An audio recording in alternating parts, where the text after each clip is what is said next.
Hey movie buffers, Movie Buff 29 coming out with another video. So I finally got to see Halloween Ends on Peacock last night, and I have to say this was a really good movie. A great way to end the Halloween franchise, and I feel like they did a pretty good job. There were some parts in it where it was kind of, dragging a little bit, but otherwise I loved Jamie Lee Curtis's performance in this because Laurie Strode is such a kick-ass character, and this movie shows it.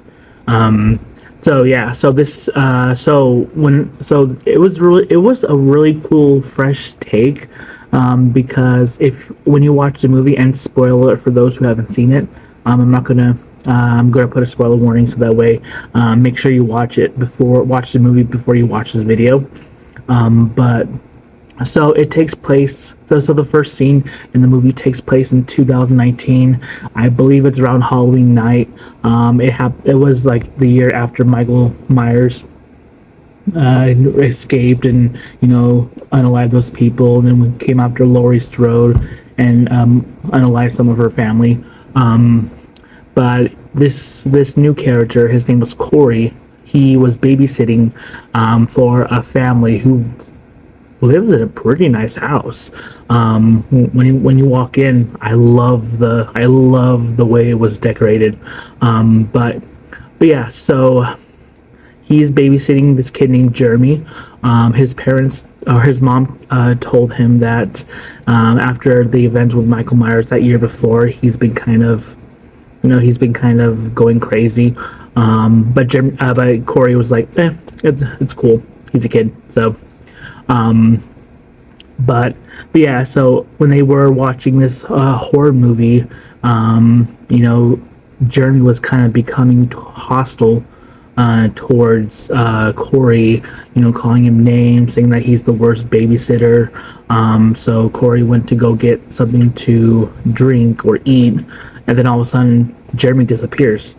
So he's taking his time, looking through the house, trying to find him. He goes up to the attic, and then we kind of see a shadow walking by. So normally I thought, oh, Michael Myers is there. Why is Michael Myers there a year after he was there in the Halloween movie, in the one that came out in 2018? But then the door locks, and then Corey is locked in, and then he can hear Jeremy on the other side saying that, "Are you scared now? Are you scared now?" taunting him, and then Corey was trying to kick out the door so that way he can get out. And then Jeremy's parents came in and heard Corey say to Jeremy that, "I'm going to unalive you." And then all of a sudden he kicks the door out. Jeremy flips over the banister and falls onto the ground, which is about 3 floors, and then he's unalive. And so, the parents, his mom looked up to him and said, "What have you done?" Things like that. So that's pretty much the beginning of this movie, and I thought that was a really interesting scene because normally I thought Michael Myers would be there making his first, kill, but I guess this movie really took a twist on that. But yeah, so, and then now they flash forward to 2022, so 3 years after that event, and Haddonfield is still kind of trying to get over the Michael Myers killing spree, which happened in the last 2 movies. And then we see Laurie Strode kind of giving us a flashback of how it all started, and that she's not going to be a victim. She's not going to, she's going to live her life. She bought a house and she's living with Allison, her granddaughter, because her daughter Karen was unalived by Michael Myers in the last movie. But then we kind of see like the town is turning on Laurie, saying that was her fault, and that she encouraged Michael to unalive all those people in the last 2 movies. And so, I feel bad for Laurie. She really needed a redemption, just because, she didn't tell Michael Myers to go unalive those people, unalive her friends when she was a teenager. It just happened. Michael Myers was fixed on unaliving Laurie as much as he can, but he had some chances, but But yeah, so and then but she was becoming more of a grandmother to Allison, and that was really good. She really kind of stopped being secluded and trying to get ready for Michael. She really wanted to, because Allison was older, so she really wanted to be there for her, since Allison's the only family that she has left, and Lori's pretty much the only grandmother that she has left. But we also see Lindsay in there. Remember, Lindsay was the girl that Laurie Strode babysat in the first Halloween movie in 1978. So it was really cool seeing Lindsay there again, because she and Laurie had a tight knit group, because she definitely helped save Lindsay when Michael Myers first came. So I thought that was kind of cool. But yeah, so we see Corey now. He works at he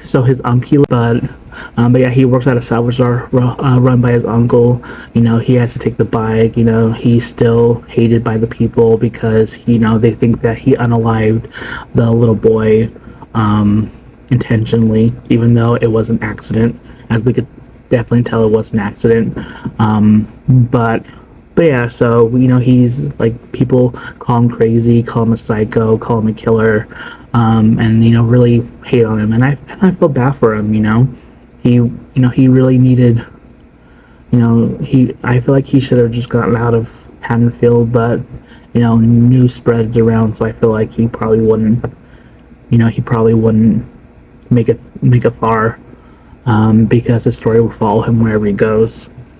But yeah. But yeah, so and then he was at a gas station after work, and he was approached by these high school bullies. The bully kind of reminds me of not Billy, what's his name? Jason from Stranger Things. How he was much of a bully. But yeah, so he ends up getting injured by one of the bullies, and Laurie Strode came up and told him that get away from him, and things like that. And they kind of so they're both kind of the most hated people in the town. Yeah, so then Allison works at a hospital. She's a nurse. She's a nurse, I think. Yeah. So. Yeah, so she brings Corey to Allison, and and then told him that he needs to get his hand fixed and things like that. But then we kind of see that Laurie's going up to her matchmaking skills, something that we never thought we'd see. So she is kind of trying to bring Corey to Allison, because she feel like Corey would be a good guy for her, and I know that was kind of cool. She really put her grandmother skills to use. She was trying to bake, she was trying to do everything that Allison really didn't have a lot of when she was a child. So I thought that was really cool. But yeah, so then eventually Allison invites Corey to a Halloween party, but at the Halloween party, he is confronted by the mother of Jeremy. Like she is just crazy. She's crazy. She still blames him.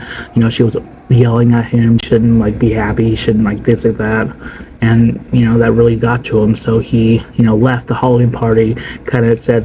Kind of thought Allison brought him here so that way he can be confronted by the mother, which Allison never even knew what happened, because they had a lot of things going on. But yeah, so then the bullies showed up again, and then ended up in a struggle, and then they threw Corey off the bridge into like a little ditch, not ditch, but things like that, and then he gets dragged off. This homeless guy under the bridge sees that, and then we see Corey waking up in a empty sewer, and all that, and then he was trying to figure out where he was at, and then all of a sudden we see Michael come behind the walls, choking him, and then he looked at Corey, and so I guess this is the part where he kind of sends some of his power or his Michael Myers-ness into Corey, because I feel like Michael Myers was weak. That's why he hasn't shown up. That's why he hasn't unalived anyone for the past 3 years, because he probably was injured. So he was probably trying to recruit someone. So Corey came into his clutches. That's where Corey left.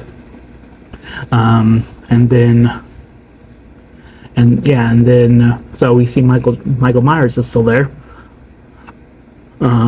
But let's see, and then Corey left and ran away, and then he met up with Allison later for a dinner date. But Allison's ex, who was the police officer, and I hated that guy. Like, he literally just was a loser. But yeah, and so they had an altercation, and Corey told to go away. We're on a date, leave us alone, things like that. So, Corey really didn't have a lot of time, but it is what it is. But yeah, so, and then after Corey says bye to Allison, drops her off, he goes back into the sewers. So then the deputy follows him into the sewers, and then then he comes face to face with Corey, and then Michael Myers shows up and unalives him, and Corey helps him. So now they're teaming up together, which is probably which is like I said, was a really cool twist. Michael Myers is not just doing the unaliveness; he's having someone help him, because like I say, he is weak and things like that. And then we turn to Allison, who was trying to get a promotion, but then she was later denied, and that really, hurted her.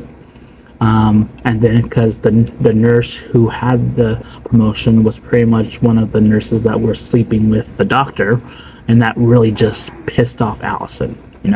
That we definitely see her really upset about that. But then so then we see the doctor and his mistress coming home, and then they ended up being unalived by Corey and Michael Myers, and Corey has his mask that he wore at the Halloween party with Allison, and so we see that happen. And then Corey told Allison that do you really want to stay here? Do you really want this, and this? So they wanted to leave Haddonfield and just run away, but Allison, not knowing that he's pretty much kind of like possessed by Michael Myers, because we see that Laurie sees Corey looking at her, but he has the same look as Michael did when she was a teenager, when he was looking at her through the window. He had that same look. So Laurie was kind of figuring out, putting two and two together, because Laurie is a smart character. She knows, like, nothing can get past her. But she kind of just plays it off a little bit. But yeah, so then they were walking, or they were on the roof, and then Corey was being, I guess he was being Corey, trying more daring, more adventurous. When they got back onto the ground, the radio DJ came up and was kind of really mean to them, insulting them, saying that. So we see Corey going home. And then he didn't have a good relationship with his mother after the event of 2019, and we kind of see that, and it was sad. She was cruel, and she yelled at him, called him names, slaps him, and then for some reason she kisses him on the lips and said, I'm sorry. So I don't know if it was the trauma of what happened with Corey back in 2019, but that was very creepy. Like, she was a very creepy character.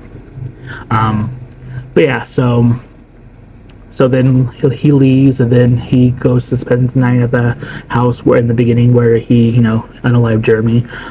So he's just stayed there because he didn't have anywhere else to go. Laurie was kind of skeptical of him now because she can see that Michael Myers is in him. So she didn't want him to around Allison, things like that, because Allison had a lot going on, and she really didn't need psychotic next event serial killer. So. But yeah, so after Jeremy woke up, Laurie is there, rocking in her chair. She looks at him, and she was pretty much She was said she was very suspicious of him, that he was showing signs of Michael's behavior and things like that. So she really didn't want to, go through it. She really wanted to know what's going on and get to the bottom of it and stop it. So, and then, yeah, so Corey tells Allison to meet him at a restaurant at 9 o'clock, things like that, and he didn't show up. So Allison was like, "What's going on?" And things like that. So, but then at night, this is where the kicker starts. So Corey is on a rampage, and he's trying to get rid of those high schoolers that were bullying him throughout the whole movie. So they met up in the junkyard, and they all ended up being unalived. And then Corey's uncle sees what's going on, and then he becomes unalive too. Who took Michael Myers' mask from the sewers, and puts it on, and now he's like the new Michael Myers. And then he goes and unalives his mother, and then the DJ at the radio station, and the DJ at the radio station's unaliveness, that was so crazy. Like, he did not, oh my, like, I kind of was grossed out because that was such a gruesome kill. He ends up cutting his tongue at the end, and his tongue was spitting on the record. And then Allison was like listening to it, and all of a sudden she's like, "What's going on?" But she kind of plays it off. But yeah, so we see Laurie at her house, and Allison is not there. So Laurie, didn't, so yeah, Laurie, really didn't have a great track record in the town. But yeah, so Laurie, was trying to end it all. She wanted to unalive herself. She called the cops, told her that there was a suicide at her house, and she had alcohol, she had a gun that she had out, and she was about to, unalive herself. But then guess who shows up? Corey in the Michael Myers mask. So she looks at Corey and goes, "Do you really think I was going to kill myself?" So then, yeah, so. And then she shoots him, and then Corey falls through the stairs down to the floor, and then she goes down there, and then, she's like, let's do this. Let's waiting for. Let's do this now. Let's get this over with, and then all of a sudden, Jeremy here, or not Jeremy. I always don't want to say Jeremy. Corey hears kind of Allison coming up, so Corey stabs himself in the neck. And he's unalive, and then we see Laurie taking the knife out of his neck, and then Allison sees that, and she thinks that Laurie killed him.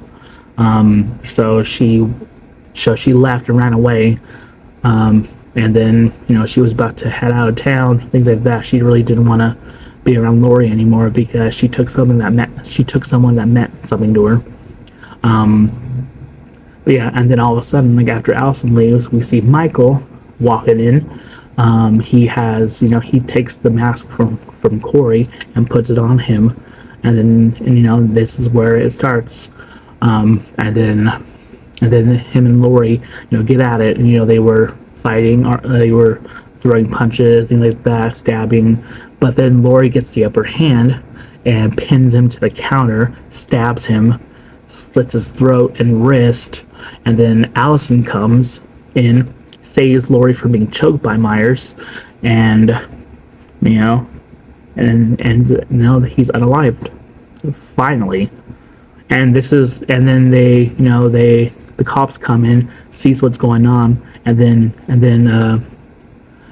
one of the officers was like, "Michael Myers." So they didn't want to, put his body in a bag and take him to the morgue or things like that because they knew something might happen. So what they did, they took him, they put him on the top of Laurie and Allison's car, pinned him, and then drove down the street. And then we see people seeing what's going on. They see Michael Myers, and everyone was just following them. And then we see some characters from all the Halloween movies, which I thought was a really cool scene. We see the kid that, in the Halloween 2018 movie where he was getting babysat by the girl who ends up getting unalived by Michael, and things like that. So, and then they took Myers to the salvage yard, and then they threw his body into an industrial shredder. which, and then we see that Michael Myers is destroyed. He's never coming back. And now everyone is, just trying to cope with this now. And like I said, this was a really good movie. I really enjoyed it. I give it an 8 out of 10. It kind of dragged a little bit, so that's why I didn't give it an additional 2 stars. But like I said, this movie was amazing. What do you guys think of the movie? Let me know in the comments below. Do you think Laurie was a badass character in this one? Has she always been a badass character? Let me know. Don't forget to like and subscribe for more content. I would recommend this movie, and if you watch this without seeing the movie, sorry, I gave you a spoiler warning, but this, like I said, this was a really great way to end the franchise. Michael Myers is finally destroyed. Laurie can finally live the rest of her life without fear, without worriness that Michael is coming. So now, and then oh, and also too, Allison moves away from Haddonfield. She leaves, so Laurie is by herself. But I think that's what Laurie needs. Laurie needs just to have assurance that everything will be okay. She can finally move on and things like that. So it was a really great way to end it. But yeah, let me know in the comments below what you thought of this movie. Don't forget to like and subscribe for more content. This is Movie by 29 signing out. See ya.